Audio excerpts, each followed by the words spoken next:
program. So what is A&E program? So the accreditation and equivalency or A&E program initiated by the Department of Education, Culture and Sports or DECS. Now the Department of Education or DepEd.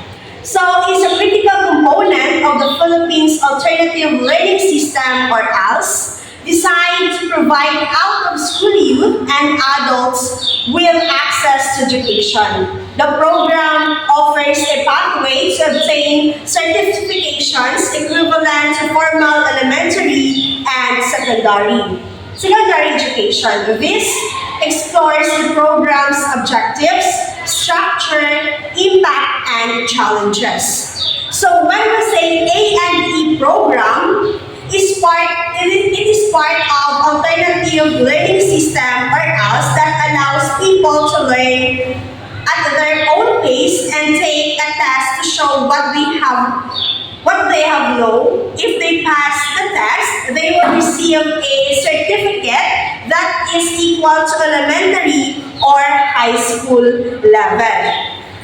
This certificate can be used to apply to work or continue to college or vocational courses.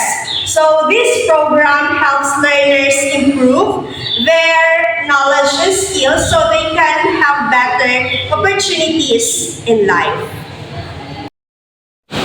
So objectives, certification equivalency enable learners to earn certificates equivalent to elementary, grade 6 or secondary grade 12 diplomas. So it means help learners get certificates like those from grade 6 or grade 12 even if they didn't finish regular school. For example, you stop after grade 4 through A&E to study and pass the test. Now you have a certificate equal to grade 6. Next is access to opportunities, facilitate entry to higher education, vocational training, or employment. It means with a certificate, learners can apply for college, take vocational courses, or find other jobs. For example, after getting your high school equivalency certificate, you can enroll in a course or apply for a job that requires at least a high school diploma. Number 3 is literacy and life skills. Equip learners with functional literacy, critical thinking, and practical skills for daily life. It means teach learners how to read, write, think critically, and handle real-life situations better. For example, in classes, learn how to manage your money, understand basic calculations, and fill out forms. Number 4 is social inclusion. Reduce disparities in educational access for marginalized groups. It means make sure people from poor or remote areas or those who didn't finish school get a chance to learn. For example, a group of indigenous youth in the mountains now have access to A&E classes taught by mobile teachers. Target beneficiaries. First is out-of-school youth ages 12 up who drop out of the formal schooling. Next is adult lacking basic education credentials. Last one is indigenous communities, persons with disabilities, and other disadvantaged groups. So it is the design to help people who haven't finished school, like young people who drop out or adults who never got a chance to go.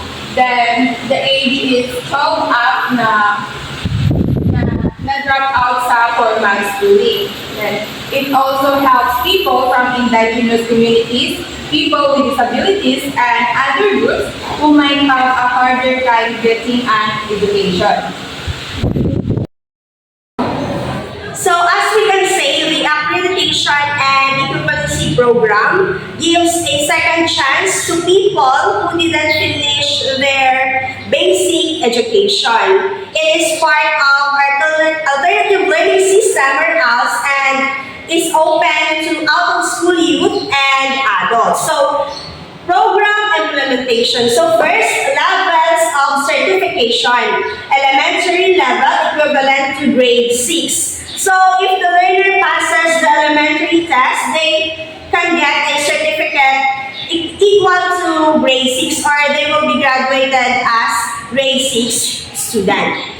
Second, secondary level, so equivalent to grade 12.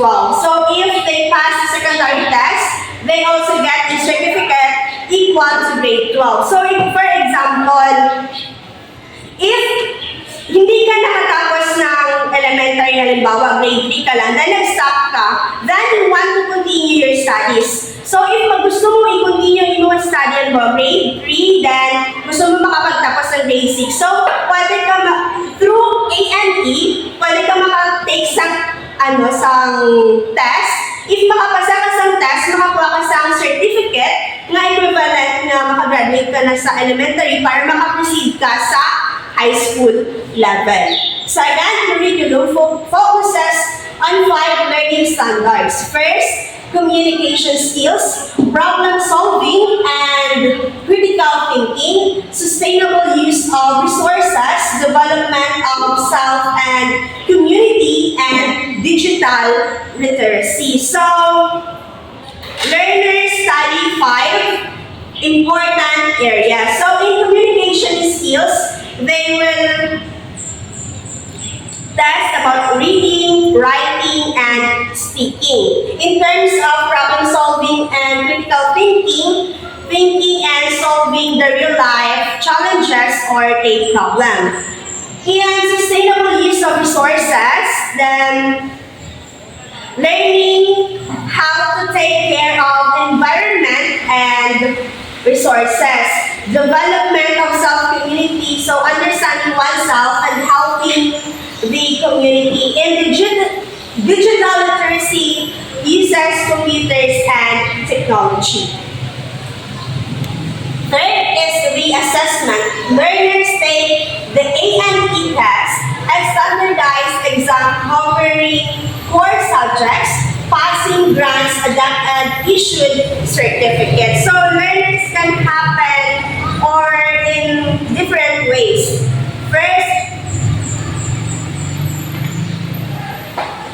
First is, in terms of assessment, after studying, learners take an A&E test, which includes questions from important subjects they pass to receive a certificate from that. And so in elementary, there are 8 subjects, include math, science, AP, Filipino, and etc. And delivery mode. So through community-based classes, modular learning, self-paced modules, partnerships with NGOs, LGUs, and volunteers. So learners can learn through community-based classes with a teacher and modular learning where students on their own using printed materials. Like sa example na lang, itong COVID-19, we are the one who experienced na maka-continue sa ating studies through modular learning. Lastly, partnerships with NGOs and LGUs or volunteers. So through them, it can help the program run or para mapatakbo ang program nga makahelp sa mga students. So for examples, Ayan is a 17-year-old who dropped out of school in grade 8. So si Ayan daw kay 17 years old ka na drop out sa iyang pag-eskwela kung siya to grade 8. So he had finished high school but could not go back to regular classes because he had to work. So nag-stop siya grade 8 pero ay nag-ubra siya. So gusto niya i-continue ang iyang study. So he joined in A&E program in his community where he studied using modules and attended some weekend classes. So after a few months, he took the A&E secondary test and passed. Now, Ayan has a grade 12 equivalent certificate and is planning to apply for college. So again, through A&E, people or mga students nga na-drop out, na gusto ko mag-continue sa ilang studies, pwede sila take sining A&E test or A&E program para makakuha sa certificate na makakontinue sa pag-eskwela in elementary and high school to proceed at college. Or elementary na makaproceed sa high school or high school na makaproceed sa college. So, through this certificate, students can continue their studies and become successful in life. Program. First, increase literacy rates. Over 4 million learners have benefited from our programs, including A&E, curriculum at 2020. So it says here that more than 4 million people have joined ALS and A&E programs. So the 4 million people, they are attending the classes of this program. So also these programs help the learners on how to read, write, and do basic math. So by this program, it gives a big improvement in literacy and accounting. So the second one is economic empowerment. Graduates qualify for better jobs or entrepreneurship. Take this program, it give you a better jobs and income. So after finishing the program, many graduates can apply for better jobs or even start their own businesses. This helps them earn money and support their families. So by the help of this program, they can find their jobs to have a stable earnings to provide their wants and needs. Certificates enable entry and college, postdoc courses, or overseas employment. So it says that more opportunities for. So when you take this program, it gives you ng maraming opportunities na matake mo in the future. With the A&E certificate, learners can go to college, study and postdoc courses, or even work abroad. It opens more doors for their future. So it's a big opportunities talaga if you take this program, you can go to college na, or you can work or take the test. Last is alignment with SDGs, supports UN Sustainable Development Goal or quality education for all. So it supports global goals. The program also helps reach the United Nations goal of giving quality education for everyone. So if the learners out of school, if they can afford to go to the school or to college program, it gives quality education for everyone. For those learners or out of school who can't afford to go to school or attend the regular classes, or yes, they can take this program so they can go to college or to have the certificate and have a good job. There are also challenges in A&E program like number 1, low awareness. Many eligible individuals remain unaware of the program. So there's a lot of people who don't know that the A&E program na nag-exist ang sila program. The next one is resource limitations. Insufficient funding, materials, and trained facilitators. So there's enough money to pay the funding, materials, and trained facilitators like teacher who na magtudlo sa nga program, tapos materials na kailangan sa nga program. The third one is cultural barriers. Stigma against non-formal education in some communities. Some people think it is not a good because people think that learning outside of a regular school isn't as good. It is a problem. So, damo nga tao ang against sa nga program like it's not a formal for the student kay why sila sa regular nga classroom tapos hindi ko why sila classroom nga ila gid nga matudloan tapos regular hindi regular ang klase kay sometimes once a week ang ilang pagsunan para sa regular nga classes kay alaw tapos holding ang class. So the first one is logical issues, remote areas face difficulties accessing classes or tests. So it's hard for the people in remote area to go to get a classes or take the test if they need. So mas mabudlayan ang mga students sa remote areas kay lagyo ang mga balay. Ay sila sa permanent nga classroom, so it's difficult for them to take the test or the classes. We have recommendations for the EL1052 program. First, strengthen community outreach to raise awareness.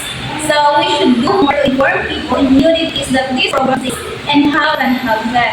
Sa mga learners or out of school na hindi nakapag-aral, hindi nila afford or ano nang kanilang nahihiya sila dahil hindi na nila ka-level or ka-age ang kanilang kasama, we can suggest or explain to them how this program works. Mahikayat natin sila na i-take ang program na ito para makaproceed sila sa college or to get a certificate para makapag-apply ng jobs. And second, expand more testing centers and digital learning tools. Here is the government and private companies should give more money so the program can reach more learners. So, dapat some companies dapat mag-support sila sa program na niyo para maka-continue yung program and more funds para maka-reach some more learners or makatulong ng mas marami pang nangangailangan for education. There's digital learning tools. We can bring testing methods or things that use digital tools like phones or computers to make learning easier. So, dapat sa mga out of school na hindi nila afford magpunta sa places kung saan ito hinahanda or ginagawa ang kanilang classes, they afford to wala silang pamasahe or napakalayo. We can recommend them over computers. So, it can help to those people that attend classes through online. So last is integrate indigenous knowledge and languages and modules. So here is use local languages and culture. Let's contribute to local languages and traditional knowledge so learners understand better and feel more connected. So dapat dito, teachers or ang tumuturo ay gagamit ng local languages and traditional knowledge to better understand or ma-explain sa kanilang maayos at maintindihan ng mga learners ng maayos. The A&E program underscores the Philippines' commitment to inclusive education by addressing the gaps in formal schoolings. It improves individuals to break cycles of poverty and contribute to the national development. Sustained investments in innovation are vital to its continued success. Alternative learning system or ALS in the Philippines is a real-life example of an AEE program that provides opportunity for out-of-school youth and adults to access education and improve their social economic status. The Department of Education Alternative Learning System or ALS program, which provide non-formal education to out-of-school youth and adults, allow them to earn a diploma equivalent to a high school diploma in another example.